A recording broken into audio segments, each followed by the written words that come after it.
जंगे आज़ादी के दौर में मैथिली जी ने कुछ लाइनें लिखी कि अबला जीवन हाय तेरी यही कहानी, आंचल में है दूध आंखों में पानी। हालांकि आज़ादी से लेकर के कहानी काफ़ी अब बदल चुकी है। हमारे साथ में आज फोगाट सिस्टर्स हैं, साक्षी मलिक, कल्पना चावला जैसे कई बड़े नाम हैं जिन्होंने एक नया इतिहास रचा है। लेकिन जब भी पार्लियामेंट के पास बैठो, इस विजय चौक पर बैठो, तो दिमाग में ज़रूर आता है कि आज भी हम वहाँ पर 12% पर ही क्यों आकर के रुक चुके हैं। महिला दिवस के मौके पर हम कुछ खास मुद्दों को कुछ खास विषयों को लेकर के आपके सामने हैं। मेरे साथ में चर्चा में है इस वक्त रंजना जी, जो कि एक सामाजिक कार्यकर्ता हैं। पल्लवी फौजदार जी हैं, जिन्होंने बाइकी के क्षेत्र में कई रिकॉर्ड बनाए हैं। नुपुर मेरे साथ में बीजेपी से होंगी और इशरत मेरे साथ में कांग्रेस से। शुरुआत हम करना चाहते हैं रंजना जी से। रंजना जी, इस बार के विमेंस डे के मौके का जो थीम है वो रखा गया है, बी बोल्ड फॉर चेंज। आपके मुताबिक बोल्ड की परिभाषा क्या है, या फिर कैसे हम खुद को बोल्ड बना सकते हैं? देखिए, जब तक महिलाएं इस बात को समझेंगी नहीं कि जो परिवर्तन समाज में आने वाला है वो उनको अपने आप से शुरू करना है, और जो परिवर्तन इस समाज में है वो उनको कोई देगा नहीं, उनको वो लेना पड़ेगा। मतलब ये कि कहीं ना कहीं महिलाओं को अभी तक ये समझाया गया है कि भाई अगर आपको सुरक्षा चाहिए तो आप सुरक्षा मांगिए, आपको सुरक्षा आपका छोटा भाई देगा, आपको सुरक्षा आपके पिता देंगे, पति देंगे, या आपको समाज के पुरुष देंगे, या पुलिस वाले सुरक्षा देंगे। ये चीज़ें जो समाज में महिलाओं के मन में डाली जाती हैं, ये एक पितृसत्तात्मक समाज का सोच है कि महिला को सुरक्षा चाहिए। सबसे बड़ी बात तो ये है। और दूसरी बात है कि ये सुरक्षा कोई भी समाज का जो पुरुष है, जो भी, वही ये सुरक्षा प्रदान कर सकता है। लेकिन ये बात सच नहीं है। हम एक इस तरह की व्यवस्था के तहत हैं जहाँ की हमने अपने राज्य को चुना है, हमने अपने देश में जो सरकार है उसको हम चुनते हैं, तो उस सरकार की जिम्मेदारी बनती है कि वो हमें सुरक्षा दे, और संविधान के तहत वो सुरक्षा हमें मिली हुई है। संविधान के तहत उस सुरक्षा के लिए एक नागरिक के नाते हमें वही आज़ादी, वही सुरक्षा मिलनी चाहिए जो कि किसी अलग व्यक्ति को मिलती है। तो ये जो पूरे सोच का जो ढांचा है उसको हमें पलटने की ज़रूरत है। अब महिला को ये सोचना है कि ये जो सुरक्षा है वो हमें लेनी है, ये सुरक्षा हमारा हक है, ये सुरक्षा हमें मांगनी नहीं है। और इसीलिए जो आपने कहा कि महिलाओं को बोल्ड होना है, अगर आप बोल्ड नहीं हैं, आप अगर अपने हक अधिकार के लिए खड़े होके कह नहीं पा रही हैं कि ये हमारा हक है, तो आपको कोई देने वाला नहीं। पल्लवी जी, आपकी नज़र में बोल्ड कैसे हो सकते हैं इस बार के थीम के मुताबिक?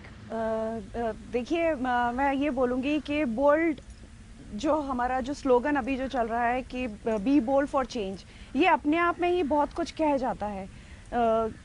एक एक्सप्लेनेशन की ज़रूरत नहीं है, लेकिन फिर भी मैं आपको ये बोलूँगी कि इसकी शुरुआत आप खुद करते हैं, इसकी शुरुआत आपसे खुद से होती है। हम क्यों किसी का इंतज़ार करते हैं कि कोई आएगा हमारी सुरक्षा करेगा? मैं बिलीव करती हूँ, मैं उस देश से हूँ, मैं उस राष्ट्र से हूँ जहाँ ऐसी वीरांगनाएं हुई हैं। चाहे आप झांसी की रानी ले लीजिए, झलकारी बाई ले लीजिए, अनगिनत नाम है ऐसे जिन्होंने एक महिला होते हुए अपने राज्य की, अपने राष्ट्र की रक्षा के लिए शस्त्र उठाए। तो जब वो अपने राष्ट्र के लिए कर सकती हैं, तो क्या आप अपनी सुरक्षा के लिए स्वयं कदम नहीं बढ़ा सकती हैं? क्यों आपको ऐसा लगता है कि कोई आएगा आगे और आपकी मदद करेगा? जो मदद करेगा, जो आएगा आगे, उसके भी वही 2 हाथ 2 पांव, वही ईश्वर ने उसको भी वही 2 चीजें दी हुई हैं। आपके मुताबिक अपनी सुरक्षा खुद करने की जरूरत है। नुपुर जी, कैसे बोल्ड कैसे बने? देखिए, मैं इतना कहना चाहूंगी कि अपने में आत्मविश्वास होना सबसे ज्यादा जरूरी चीज है। एक चीज से मैं सहमत हूँ कि सरकार का ये जिम्मा है कि महिलाओं को एक तरीके से मतलब एक सेफ्टी प्रोवाइड करना, सिक्योरिटी प्रोवाइड करना, सुरक्षा प्रोवाइड करना, ये सरकार का काम है। लेकिन घरों में भी होते हैं बलात्कार, वहां तो आ नहीं सकती पुलिस, वहां तो कुछ कर नहीं सकती सरकार। आत्मविश्वास सबसे ज्यादा जरूरी है। और ये जो पितृपक्ष जो माइंडसेट है, ये पेट्रियार्कल माइंडसेट है, इसे डिफीट करना ज्यादा जरूरी, क्योंकि ये मैन मेड है। ना ये हमारे संविधान में कहीं लिखा है, ना ये हमारे शास्त्रों में कहीं लिखा है। ये पितृपक्ष माइंडसेट जो खासतौर इंडिया, हमारा देश इकलौता देश है जहाँ पे गॉडेसेस को भी प्रे किया जाता है, जहाँ पे देवियाँ पूजी जाती हैं। तो जब हमारा ऐसा एक तरीके से कल्चर है, उसमें पितृपक्ष माइंडसेट, वो जो राइट ऑफ इंटाइटलमेंट है, क्योंकि आदमियों को लगता है, वो मेल ईगो जिसको कहते हैं, कि I will decide for you, you will take permission for me to do anything. ये जब चीज़ आ जाती है, जो ईगो टसल, पावर स्ट्रगल जब आ जाता है, तो वहाँ पे पितृपक्ष माइंडसेट आ जाता है, जिसकी जगह संवैधानिक तौर तरीके से नहीं है। तो आत्मविश्वास यहाँ पे बहुत ज़रूरी है। इसरत जी, आप तो राजनीति में हैं और नुपुर जी भी हैं, आपसे मैं ये समझना चाहूँगी कि जो बोल्ड बनने की बात जो हम कर रहे हैं, आपको लगता है कि राजनीति में इतनी पॉसिबिलिटीज़ हैं और आप उसको बिल्कुल झेलती नहीं हैं? देखिए, अगर बात की जाए महिलाओं की तो आप ये कह सकते हैं कि आधी आबादी या पूरे जगत की जननी, हाँ। हम इस तरीके से भी एक महिला को पुकार सकते हैं। लेकिन जब बात की जाती है आज़ादी की, तो जैसे अभी बात की गई, रंजना जी ने भी कहा कि सुरक्षा, लेकिन सुरक्षा जिस तरीके से मैडम ने कहा, मैं भी बात को आगे बढ़ाते हुए कहूँगी कि सुरक्षा के साथ साथ सशक्तिकरण बहुत ज़्यादा ज़रूरी है। और सशक्तिकरण तब आएगा जब लड़की खुद डिसाइड करे और उसके घर में उसे इतनी एम्पावरमेंट हो कि वो अपना फ्यूचर, उसे क्या खाना है, क्या पहनना है, कैसे रहना है, और उसके आसपास का माहौल, सामाजिक माहौल क्या होना चाहिए, जब वो खुद डिसाइड करे। अगर उसे पढ़ाई की बात आती है तो वो खुद ये डिसीजन ले कि उसे क्या परस्यू करना है। जहाँ तक अगर आप राजनीति की बात करें तो मैं ये कहूँगी कि मैं अपने आप को अगर बात करूँ तो मैं फॉर्चुनेट हूँ कि मैंने ऐसे परिवार में जन्म लिया कि पहले वकालत की। जो ये कह दिया जाता है अक्सर समाज में कि वकालत जो है वो लड़कियों का पेशा नहीं है। अगर राजनीति की बात करें तो फिर यही बात दोहराई जाती है कि राजनीति में भी लड़कियों के लिए कोई सेफ जगह नहीं है। लेकिन ऐसी बहुत सी महिलाएं हैं जिन्होंने ये प्रूव किया कि ऐसा कुछ नहीं है। राजनीति हो या कोई भी फील्ड हो, सब जगह आज आगे बढ़ रही हैं। लेकिन फिर मैं एक बात कहूँगी कि चाहे लड़की नौकरी कर रही है, वो कितनी भी तरक्की कर ले, लेकिन जब वो घर जाती है तो उस पर फिर परंपराएं थोप दी जाती हैं। और परंपराओं का जो दुहाई है वो घर में इस तरीके से दी जाती है कि जैसे एक बीमार को दवाई खानी ज़रूरी है, इसी तरीके से एक महिला को ये बताया जाता है कि तुम्हारे लिए परंपरा है और ये लक्ष्मण रेखा है। ये घर से जो है हमें सोच बदलने की ज़रूरत है। और जो लक्ष्मण रेखा के लिए बताते हैं कि आपकी ये लिमिटेशंस हैं, तो क्या वो ये प्रूव कर रहे हैं कि लक्ष्मण रेखा से अगर सीता जी ने पार कर दिया था तो वो उनका फैसला गलत था? तो ये जो सामाजिक तौर की बातें, वो हमें सिर्फ परिवार से सबसे पहले सोच बदलने की ज़रूरत है। रंजना जी, आपको टीवी पे हम सुनते हैं बहुत, मतलब अगर कोई भी शो होता है तो ये कहा जाता है कि आपका आना अपने आप में महिलाओं की मजबूती को दिखाता है। लेकिन ये जो सफ़र जो आपने तय किया, क्या ये इतना आसान था? हालांकि हम उस रंजना को जानते हैं जो बड़ी बड़ी लंबे चौड़े भाषण देती हैं, किसी को डरा भी देती हैं, किसी के हक के लिए लड़ती हैं, लेकिन आप यहाँ तक कैसे पहुँची? पूरे सफ़र को आपने तय कैसे किया? देखिए, ये बहुत आसान नहीं है, और ख़ास तौर से मेरी पीढ़ी की महिला के लिए। हाँ। क्योंकि मैंने अपनी माँ की पीढ़ी के महिला या दादी की पीढ़ी के महिला को देखा, वो तो सिर्फ कहीं ना कहीं अपनी पूरी ज़िंदगी को उन्होंने अपने बच्चों को, अपने पति को खुश रखने में, उनकी ज़िंदगी में जो भी सहूलियत पैदा कर सकती तो उसमें उन्होंने लगाई। किचन में रहीं, सारा समय उन्होंने खाना बनाया और परोसा। लेकिन जो हमारी पीढ़ी की सबसे बड़ी चैलेंज थी वो शिक्षा, कि हम किस तरह से आगे बढ़ें। ये इसमें शिक्षा बहुत बड़ा योगदान देती है, और यही कारण है कि हम लोग बार बार दबाव डालते हैं कि समाज में अगर महिलाओं को आगे जाना है तो उनको शिक्षित करना है। और उस शिक्षा की बदौलत आज हम अपनी बात को न सिर्फ हम देश में, दुनिया में कह सकते हैं, देश और दुनिया के तमाम मुद्दों को हम समझ सकते हैं। हमारी एक राय बनती है, और फिर वो जो राय हमारी बनती है, फिर हम जो समाज के अंदर जो तमाम तरह की परिस्थितियाँ और परेशानियाँ। देखिए, मैं तो सबसे ज़्यादा अपनी माँ से इंस्पायर्ड हूँ, क्योंकि मेरी माँ ने, उनकी इच्छा हमेशा थी कि वो बहुत बड़ी शिक्षा प्राप्त करें, लेकिन कहीं ना कहीं वो शिक्षा बीच में रुक गई, उनके स्वास्थ्य की वजह से भी। और हम सब लोग चूँकि सारे बच्चे हो गए तो नेचुरली माँ की जिम्मेदारी तो बच्चों को पालने की होती है। लेकिन उन्होंने कोई कमी नहीं छोड़ी इस बात में कि बेटे को जितना शिक्षित करना है बेटी को भी करना है। और वो मौका मुझे लगातार, हालांकि मैं एक बड़ी ही छोटे शहर की हूँ, मैं बनारस की रहने वाली हूँ, और वहाँ पर एक बहुत ही कंजर्वेटिव माहौल में बड़ी हुई। लेकिन माँ ने हमेशा कहा कि नहीं, अगर पढ़ना है तो BHU जाना है तो वहाँ भी, और दिल्ली में अगर जवाहरलाल नेहरू विश्वविद्यालय जाना है तो वहाँ भी। तो शिक्षा को मैं बहुत भारी एक मानती हूँ। अच्छा, BHU की जो बात अभी आपने जो छेड़ी है, तो मुझे एक सवाल मेरे दिमाग में आया कि जो भेदभाव इस वक्त टीवी पर दिखाया जा रहा है लड़कियों लड़कियों के बीच में जो BHU में होता है, क्या वही सच्चाई आपने कभी महसूस की थी वहाँ पर? बेहद गलत हो रहा है। बिल्कुल सरासर वहाँ की लड़कियों को न बढ़ने देने की, उनमें काबिलियत और आत्मविश्वास न पैदा होने देने की कोशिश हो रही है। वहाँ पर औरतों को फिर से उसी तरह से पीछे ढकेलने की। मुझे तो समझ में नहीं आता है कैसा वाइस चांसलर वहाँ का है और किस तरह की हरकत कर रहा है। हम लोग के ज़माने में, मैं अपने ज़माने में, मैंने यूनियन का चुनाव लड़ा, और हम लोग के यहाँ एक व्यवस्था होती थी जिसमें कि यूनियन का प्रधानमंत्री बनाया जाता था। मैं अपने यूनियन की प्रधानमंत्री भी थी। तो ऐसे में हम लोगों को ये मौका मिलता था कि हम जाते थे, कैंपेन करते थे, चुनाव लड़ते थे, अपनी बात कहते थे, और उससे फिर हमारे व्यक्तित्व में आत्मविश्वास आया, हमारे अंदर वो प्रेरणा भरी गई। हम गांधी, लोहिया, जयप्रकाश, इंदिरा गांधी, नेहरू, मतलब तमाम, सरदार पटेल, जिसका भी नाम लीजिए, तमाम इस तरह के ऐतिहासिक चरित्रों से सीखे, और हमें लगा कि नहीं, हम लोगों को भी उसी तरह से, चाहे तो वो जैसा अभी आपने कहा रानी झांसी, अहिल्याबाई रानेकर, जो नाम आप ले लीजिए इतिहास में, उनसे हमें तमाम तरह की प्रेरणा मिली। तो ऐसे में अगर आप लड़कियों को इस तरह से कहते हैं आप हॉस्टल में चली जाओ, टाइम से चली जाओ, आप लड़कों को क्यों नहीं कहते हैं टाइम से चली जाओ, सड़क पे तुम बदतमीजी करते हो, हमारी बेटियां बाहर नहीं निकल पाती हैं। तो ऐसे में स्कर्ट मत पहनो, कपड़ा मत पहनो, मतलब क्या है ये सब? ये सब एक कुंठित मानसिकता के शिकार लोगों का तौर तरीका है, जिसके जरिए कि ये सब कुछ बनारस में हो रहा है। बाइक चला मेरे जमाने में नहीं हुआ था। बाइक चला करके तो आज आप इतनी ऊंचाई पे पहुंच चुकी हैं कि नेशनल अवार्ड जो है वो देश में आपको मिलकर के हम सबका नाम रोशन हो रहा है। इतना सफर आसान रहा आपका? मैं बोलूँगी जब पैदाइश होती है, जब लड़की पैदा होती है, मेरे ख्याल से उसका जन्म ही चैलेंजेस के साथ में होता है।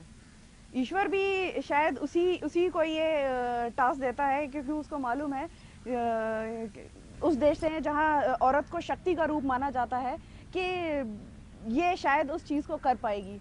चैलेंजेस तो पैदा होने के साथ ही शुरू हो जाते हैं, पर हमारा जो पुरुष प्रधान जो समाज है वो हमारे नियम कानून तय करता है, जैसे मैम ने भी अभी बताया। हर कोई एक्सपीरियंस आप शेयर करना चाहें शुरुआत में, कोई ऐसा दौर जो आपको लगा हो कि ये मेरी ज़िंदगी का सबसे बुरा दौर था?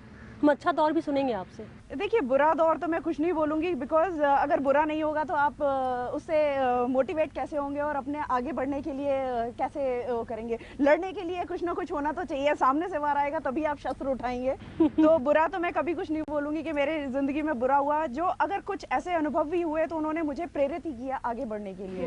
ये मेरी ज़िंदगी की सबसे अच्छी चीज़ें हैं कि मुझे कुछ ऐसे लोग मेरी ज़िंदगी में मिले जिन्होंने मेरे रास्ते रोके, मेरे रास्तों को काटा। और जैसे मैं स्कूल डे से ही बाइकिंग करती थी, तो जो हमारा समाज जो हर चीज़ में जो आगे आता है, चाहे जो हमारे माता पिता जो जन्म देने वाले होते हैं उनसे भी आगे बढ़ चढ़ कर वो होता है। बाइक से कहाँ तक सफ़र किया? बाइक से मैंने 2015 में अपनी जब सफ़र शुरू किया था तो मैंने सिंगल जर्नी में 16 पासेस कवर किए थे। एंड 16 पासेस में से 8 पासेस 18,000 से ज़्यादा ऊंचाई के थे, 5,000 मीटर से ज़्यादा ऊंचाई के थे, जो अपने आप में एक विश्व रिकॉर्ड था। उसमें से 3 पासेस ऐसे थे जो आज तक किसी भी बाइकर ने नहीं वो किए थे, वो पहली बार एक्सप्लोर मैंने किए थे। एंड मेरा जो सेकंड रिकॉर्ड था वो था वर्ल्ड का हाईएस्ट मोटरेबल पास, और जिसको माना पास या डुंगरीला पास भी कहते हैं, जिसकी हाइट थी 18,774 फीट। एंड ये सारे सफ़र मैंने अकेले तय किए थे as a solo rider, and अकेले जाकर मैं वहाँ पे खड़ी हुई। और मैं गर्व के साथ में कहती हूँ, विश्व में अभी तक उन ऊंचाइयों पर मेल फीमेल कैटेगरी में कोई भी उन ऊंचाइयों तक नहीं पहुँचा है। और ये एक अपने आप में एक प्रदर्शन करता है नारी शक्ति का, जो मैं कहती हूँ कि ऊपर वाले ने मेरे को उसके काबिल समझा, जो मेरे को टास्क दिया, एंड मैं अपना पर्पस सॉल्व करने में पूरी। नूपुर जी, हमने आपको बहुत सारे डिबेट पे मैंने आपको देखा है, लोग आपको देखते हैं। राजनीति को ही क्यों चुना आपने? क्यों आपको ऐसा लगा, जबकि इस वक्त आप पार्लियामेंट के सामने बैठी हैं, तो कुछ आपको महसूस हो रहा है जिस कमी की बात हम करते हैं? देखिए, जब हम बैठ के बात करते हैं कि ये कमी है और इसको ठीक करना है, ये कमी है इसको ठीक करना है, जब तक आप खुद ही कोशिश नहीं करेंगे किसी चीज़ को ठीक करने की, अपने आप तो होगी नहीं। मेरे खानदान में दूर दूर तक, मेरे परिवार में, घर परिवार में कोई भी राजनीतिक क्षेत्र से नहीं है, और मैं वकील भी हूँ, कोई वकील भी नहीं है। ये दोनों करियर मैंने इसलिए चूज़ किए कि अगर मुझे संवैधानिक तौर तरीके से इस देश में बदलाव लाना है, जैसे मैंने आपको समझाया कि पितृपक्षी माइंडसेट हमारे देश में बिलोंग नहीं करता है, इसमें अगर आपको चेंज लाना है तो आपको ये खुद ही से करना पड़ेगा। खुद ही को करो इतना बुलंद। जब तक आप खुद इसका आप समाधान नहीं ढूंढेंगे, कोई और आपके लिए घर में आपको कोई ट्रे पे सजा के लाएगा तो है नहीं change. So the change starts from within. And इसमें मैं एक श्रेय दे दूं, ये माइंडसेट की बहुत बड़ी बात है। मेरे पीछे सबसे बड़ा श्रेय मेरे पिताजी का जाता है, जो मर्द है, किसी महिला का नहीं। जब आपने पूछा इंस्पिरेशन कौन है, मेरे पिताजी इंस्पिरेशन। वो नहीं होता कि बेटा जाओ बदलाव करो, और मेरे घर में और कोई मेरा भाई भी नहीं है। वो हम महिलाओं से घिरे हुए, मेरी माँ, मेरी बहन और मुझसे, और वो कहते हैं जाओ देश में बदलाव चाहो, be the change you want to see in the world. आप तो इशरत जी ऐसे जगह से आई हैं जहाँ पर में मुद्दे ही मुद्दे उठते हैं, और वैसे जगह पे कैसे आप खुद को आपने सस्टेन किया है? देखिए, मैं अगर बात करूं महिलाओं की, तो सिर्फ एक दिन कि हमने महिला दिवस के रूप में मना लिया, और कुछ मुद्दों के लिए कोई महिला मोहताज नहीं है। और अगर वाकई आपने समाज बदलना है तो सबसे पहले आप अपने परिवार को बदलिए, अपनी सोच को बदलिए। आज ऐसा नहीं है कि संसद में बैठ के कानून नहीं बने, जब संविधान बना था उसी के साथ कानून भी बनाए गए थे। लेकिन मैं बिल्कुल कहूँगी कि कानून जो है वो सख्ती से इम्प्लीमेंट होने की ज़रूरत है। कहीं ना कहीं गवर्नेंस में कमी है, उसको हमें चेंज करना है।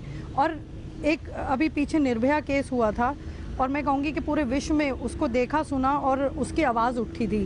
लेकिन सिर्फ चाहे वो संसद से सड़क तक की बात की गई हो या फिर जनपद से जंतर मंतर तक ये सारे मुद्दे उठे, लेकिन आप उसमें ये देखिए कि सिर्फ 2 आवाज़ें उठाई गई, एक पुलिस के खिलाफ और एक सरकार के खिलाफ। आज भी जो है जस्टिस डिलीवर नहीं हुआ है प्रॉपर।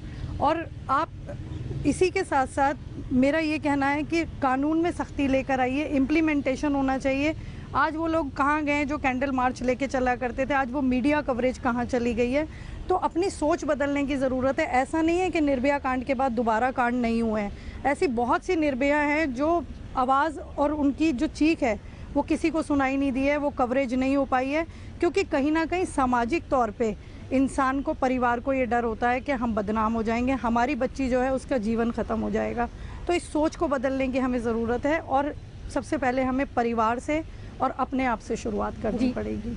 रंजना जी, आप तो कई मुद्दों पे जब आप लड़ाई लड़ती हैं तो क्या इस पार्लियामेंट को देख करके या गुजरती हैं तो वही बातें याद आती हैं कि वो नेता जो जितने भी नेता हैं वो कहते तो हैं कि भाई हम साथ हैं आपके, लेकिन जब टिकट देने की बारी आती है तो बहुत बार सोचते हैं और जिस प्रतिशत को बढ़ाने के लिए हम सोच रहे हैं, जो 12% है, आपको 250 साल लग जाएंगे इनके बराबर आने में। नहीं, बिल्कुल। असल में तो जो देश में इस समय हो रहा है वो सरासर महिलाओं के प्रति अन्याय है। जिस संसद के सामने हम बैठे हैं वो महिलाओं का प्रतिनिधित्व नहीं करती है।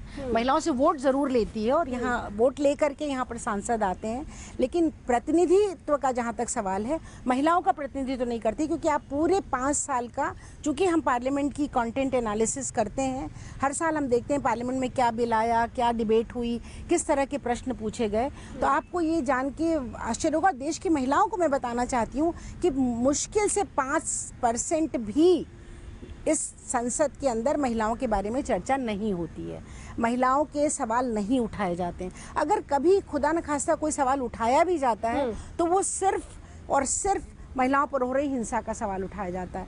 ना कोई ये कहता है कि महिलाओं के विकास के लिए क्या हो रहा है, शिक्षा के लिए क्या हो रहा है, स्वास्थ्य के क्या हो रहा है। और बजट का जहाँ तक सवाल है ये तो हास्यास्पद है, क्योंकि कुल पूरी बजट का 1 से 2% ही महिलाओं पर सीधा खर्च होता है। ये बात अलग है कि शिक्षा में खर्च हो रहा है तो लड़कियों पे तो हो ही रहा होगा, अगर हो रहा होता तो तीसरी बच्ची स्कूल में क्यों नहीं होती। तो ये संसद जब तक महिलाओं से भरी नहीं जाएगी, आधी आधी महिलाएं नहीं होंगी, तब तक महिलाओं के प्रति देश की राजनीति का, देश के राजनीतिज्ञ का और देश के जो सरकार में बैठे हुए लोग हैं उनकी दृष्टि यही रहेगी। यही कारण है कि महिला आरक्षण विधेयक लाया गया था, राज्यसभा से पास हुए भी 10 साल हो गए, 11 साल।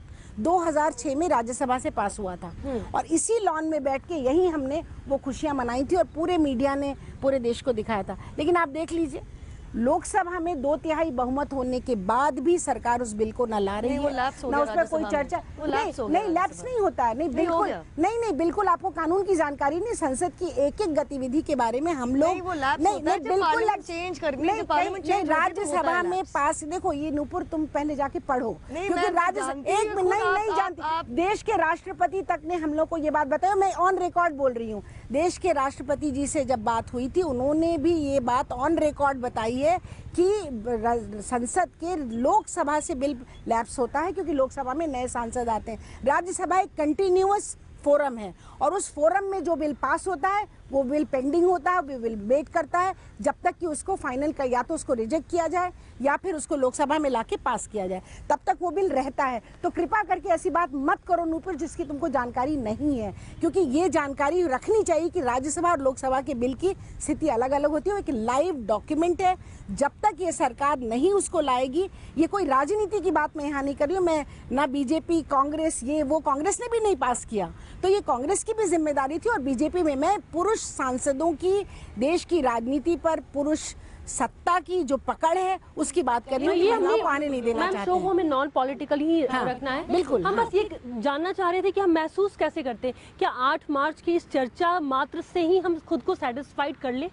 बिल्कुल नहीं, हर एक कोने में हो रहा होगा, हर एक कोने में लोग बातचीत नहीं कर नहीं रहे हैं। बिल्कुल नहीं। इसीलिए मैं देश की महिलाओं से, लड़कियों से खास तौर से कहना चाहती हूँ, और मैं जानती हूँ कि बहुत सारी लड़कियां, पूरी नो नॉनसेंस जनरेशन हमारे सामने दिखाई दे रही है लड़कियों की, जो पढ़ाई करती हैं, जो रोजगार में जाती हैं, जो रोज आ जा रही हैं, लेकिन डर नहीं है, घर नहीं बैठ गई हैं कि रेप हो रहा, ये हो रहा, वो रहा। वो सब लड़कियां आज समाज में एक बहादुरी के साथ सामने आ रही हैं और वही इस देश के निर्माण में भूमिका अदा करेंगी। लेकिन इस संसद को 50-50 जेंडर बैलेंस बनाने की मैम कई साल जरूरत लग है। जाएंगे। नुपुर जी कुछ कहना चाह रहे मैं थे इतना कहना चाहती हूँ कि सबसे पहली बात तो ये है कि they are new people also जो अपर हाउस में इलेक्ट होके आए हैं। ऐसा नहीं है कि जिनका 6 साल का अपर हाउस का जिनका सेशन चल रहा था वो कंटिन्यूअस है। There is a change in the Rajya Sabha as well. Don't discuss it because you will sound very irrational about it. Can I You're not complete? a- Can I No, but complete, please listen to me, Nupur. You have to. I am a person with. Don't record this. I am a person with a political science background. My PhD is on parliament, on functioning laws, legislation, regulations. So please go study and then make this explanation on a program, because you know it's misinformation when you will say it is lapse. एक second, ये तो Yeah. खैर press release खुद ही सरकार ने जारी करी थी। अगर इस पे कोई सवाल है तो चलिए, इसमें नुपुर जी- सरकार से सवाल पूछा जाए। नुपुर जी, क्योंकि fine, सरकार fine, ने fine. ये प्रेस एक पल्लव- सेकंड आपको बताती हूँ आगे। हाँ बताइए। आगे सिर्फ ये हो जाना कि बस 33%। हाँ जब आपके देश में 49 से 50% औरतें हैं तो सिर्फ पार्लियामेंट में 33% क्यों होनी चाहिए? मैं तो कहूंगी, और अगर आपको चेंज करना है तो change starts from with in the home. वही मेरा यहाँ पे सबसे बड़ा मुद्दा है कि आप पहले जो महिलाएं हैं उनको ज्यादा टिकट दीजिए अपनी पार्टी से। मैम आप तो रोजाना उन लोगों के साथ में रहती हैं जो अभी ऐन तो मौके आपने पे बात वो लोग, करी, हाँ, टिकट जो क्यों कि दिया? ऐन आप एक मौके पे सेकंड, जो लोग मुकर जाते हैं, अभी टिकट क्यों नहीं दिया? ऐन मौके पे जो लोग मुकर जाते हैं। Can I complete? हमारी पार्टी ऐसी पहली पार्टी है जिसने अपने संविधान में सबसे पहले कॉन्स्टिट्यूशन चेंज किया, अमेंड किया कि 33% पूरे नेशनल पार्टी के अंदर महिला ही होंगी। 15 साल हो गए, महिलाएं हुई नहीं। बाय डिफॉल्ट नहीं हमारी पार्टी नुपुर जी, लेकिन हम लोग भूल जा रहे हैं, हम लोग भूल रहे हैं कि हमारे बीच आज पल्लवी जी हैं। पल्लवी फौजदार बिल्कुल यहाँ पे नॉन पॉलिटिकल, गैर राजनीतिक है, उनको भी कहने का मौका दीजिए ना। हमने पहले ही कहा था, हम शो को राजनीति कर। This much I know you are not in the BJP. Pallavi ji मैं आपसे यहाँ पर जानना चाहूंगी, सबसे पहले तो इस पूरे सफर को तय करने में आपके साथ सबसे ज्यादा कौन चला?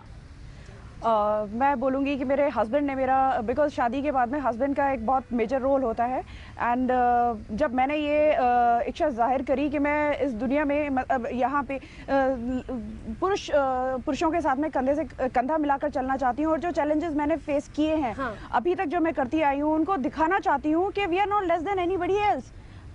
आप क्यों डिसाइड करते हैं? घर में तो होता है, शादी से पहले माता पिता डिसाइड करते हैं, जब भाई होते हैं, भाई बड़े, हम लोग बड़े हो जाते हैं तो भाई घर से बाहर निकलते हैं तो वो डिसाइड करते हैं कि आपको क्या करना चाहिए, क्या नहीं करना चाहिए। शादी के बाद में आपका हस्बैंड होता है, वो डिसाइड करता है कि आपको आगे पढ़ना है या आपको कुछ करना है या नहीं करना है।